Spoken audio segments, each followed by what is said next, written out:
Bonjour mes amis, bonjour mes amours, bonjour mes amères, bienvenue à la chaîne YouTube des Frères Tadros. Ici on regarde la société de façon spirituelle, aussi de façon technologique pour essayer d'affecter le nouveau monde. Aujourd'hui, le titre de la capsule s'appelle « Comment changer le monde en 3 étapes ». Très intéressant, bougez pas, bougez pas.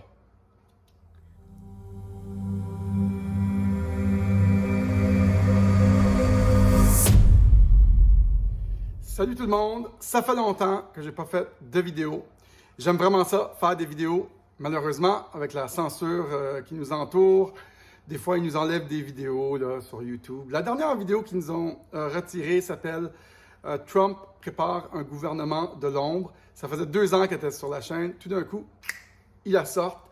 On se demande qu'est-ce qui se passe derrière avec la censure. Pourquoi tout d'un coup une vidéo est sortie et quand ils retirent cette vidéo-là, ben, ça donne des strikes. Out, you're out. 3 strikes, t'es out, comme au baseball. Et c'est pour ça que j'en fais plus, parce que tant qu'à perdre ma chaîne, pour rien, la façon de s'en sortir, c'est d'engager un avocat qui va aller parler ça coûte après moi 5 000. Il parle, puis là, il t'enlève les robots sur ton cas. Bref, voici le monde fou qui nous entoure. Aujourd'hui, on va parler de comment changer le monde en 3 étapes. Très drôle. J'ai été à la rencontre de Stéphane Blais, le FDDPL, quelque chose comme ça. Et c'était fantastique. J'ai rencontré Lucie Laurier, François Mambara, vrai guerrier, entre autres, et plein d'autres personnes que j'ai adorées. Merci pour cette soirée. Stéphane Blais, très cool. J'espère que sa fondation va bien et qu'il a pu amasser les fonds nécessaires avec ça. Et donc, vous vous êtes déjà demandé comment changer le monde en 3 étapes? J'ai toujours voulu changer le monde. On va changer le monde. Et une des premières façons qu'on a essayé de faire ça, moi et Eric, c'est avec la musique. Et certainement, la culture, c'est une très bonne façon de changer le monde. Une façon très efficace via la culture. Projet Mockingbird, évidemment, ceux qui connaissent ça, hein, c'est le gouvernement qui ont un petit peu pris en captivité les chaînes de nouvelles, hein, via la CIA, puis ils ont réalisé que le bureau de nouvelles était la chose que les gens écoutaient avec confiance. Malheureusement, au fil des ans, c'est pas strictement des nouvelles qu'on voit, c'est de plus en plus biaisé. Qu'en pensez-vous? C'est juste une observation. Je ne dis rien ici, mais je dis tout. C'est à vous de décider si vous trouvez que les médias traditionnels ont encore beaucoup de pertinence dans leurs propos. Hein? Peut-être pas pour rien que certains grands médias doivent aujourd'hui laisser aller des employés. C'est à vous de juger. Et donc, la culture, un très bon moyen efficace de changer le monde. Moi, je pense que ce n'est pas le moyen le plus efficace. Qu'est-ce que vous pensez des lois et de la politique pour changer le monde? Certes, très efficace selon moi pour changer le monde. Hein? On passe des lois au Congrès, nanana. C'est une façon très efficace de contrôler le monde ou de changer le monde, les lois. Oui, on voit que les lois sont changées d'avance. Les lois sur je parle de la vaccination, c'est de la misère aujourd'hui. On aurait... on niaise, est-ce qu'on niaise? On voit des lois qui ont été changées d'avance, pendant 10 ans d'avance. La loi sur les blessures liées à la vaccination, ça fait 10 ans que c'est changé. Et puis, je pense peut-être au fil du temps, les grandes corporations, on n'a pas de liability ici, on n'a pas de risque d'être amené en cours parce que ça a été changé. Bref, les lois, c'est une très, très bonne façon de changer le monde. Mais pour moi, la façon la plus efficace de changer le monde, c'est la technologie. La technologie, c'est insidieux, ça rentre dans les maisons. Et moi, je le vois du côté positif. Il y a 2 côtés à cette lame à double tranchant. Moi, je le vois du côté positif. Je vois des industries qui sont changées, comme l'industrie de l'hôtel, l'industrie du taxi, l'industrie des médias, qui sont bouleversées après 30 ans d'Internet libre. Je vois vraiment le côté positif où on crée plus de productivité dans la société, on donne plus de valeur aux citoyens, on donne plus de liberté aux citoyens. Certes, la technologie peut être utilisée du mauvais côté aussi, et c'est des choses que je regarde très attentivement avec Eric. Et moi, la technologie, c'est la façon de changer le monde insidieusement. D'ailleurs, ceux qui font les lois et tout ça, des fois, ne s'aperçoivent même pas de ce qui va se passer à cause des technologies qui s'en viennent. Pour moi, cette technologie-là, c'est Bitcoin. D'ailleurs, j'ai une très grande nouvelle à vous annoncer, à vous et tout le monde, et le Québec au complet, que je ne ferai pas aujourd'hui. Si vous nous voyez moins, c'est à cause qu'on est à l'œuvre à travailler très fort dans un nouveau projet lié à la crypto-monnaie, lié à Bitcoin surtout, qui est la technologie qui, selon moi, qui, si on lui donne assez de temps, va rendre la guerre trop chère. Will make wars unaffordable. Ça va rendre les guerres trop coûteuses parce que si on change tout à ce médium, cette nouvelle monnaie souveraine, les pays pourront plus imprimer l'argent pour faire les choses à leur aise, ce qu'ils veulent, aller en guerre, battre le COVID, all that, tout ça, là, nomme-les.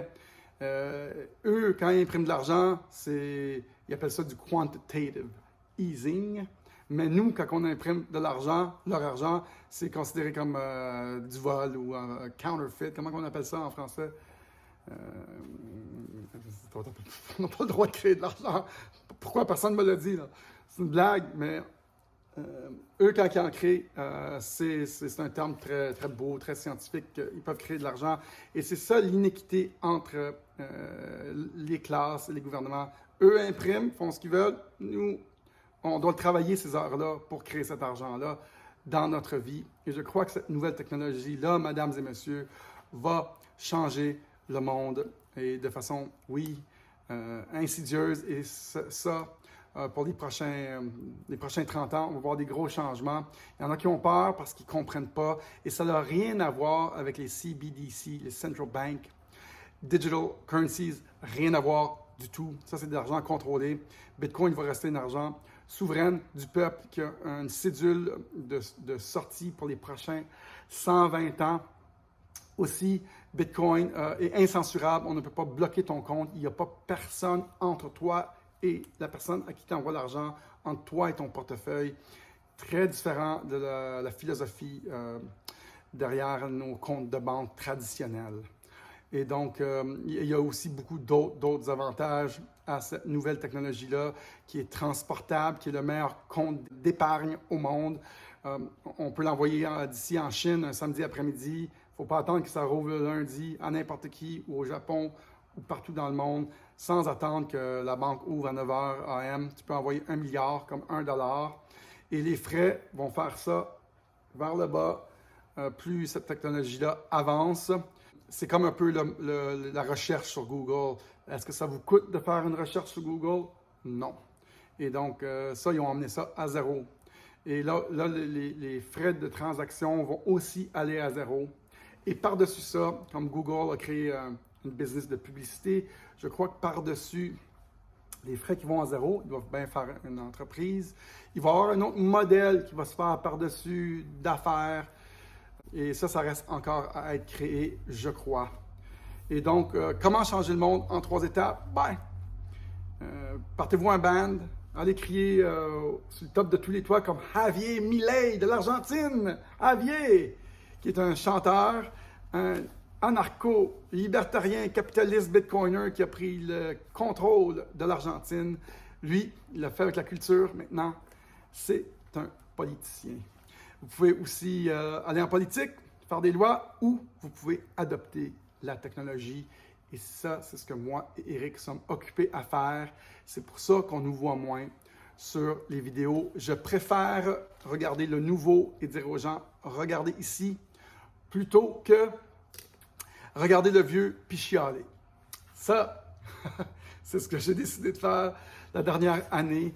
Et je remercie cette femme, en terminant, je remercie cette femme que j'ai vue à la soirée de Stéphane Blais, qui m'a dit « Tu devrais vraiment faire des vidéos, tu as le talent, tu as la façon de parler. Merci, madame. Je vais essayer d'en faire plus. Merci de m'encourager et de me dire de continuer. » Alors, tout le monde, j'espère que vous avez apprécié ça, mesdames et messieurs, mes amis, mes amours, oui, mes emmerdes. C'est très cool de faire des vidéos. J'aime ça, faire ça. Je vais en faire plus. Restez avec nous, Agent 007, ici pour vous désinformer.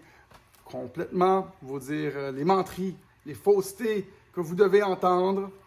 Non, non, allez écouter Radio-Canada ou TVA. Bon, salut tout le monde. À la prochaine. On vous revient. Très grosse nouvelle du côté à moi et Eric. Salut tout le monde. Ciao, bye.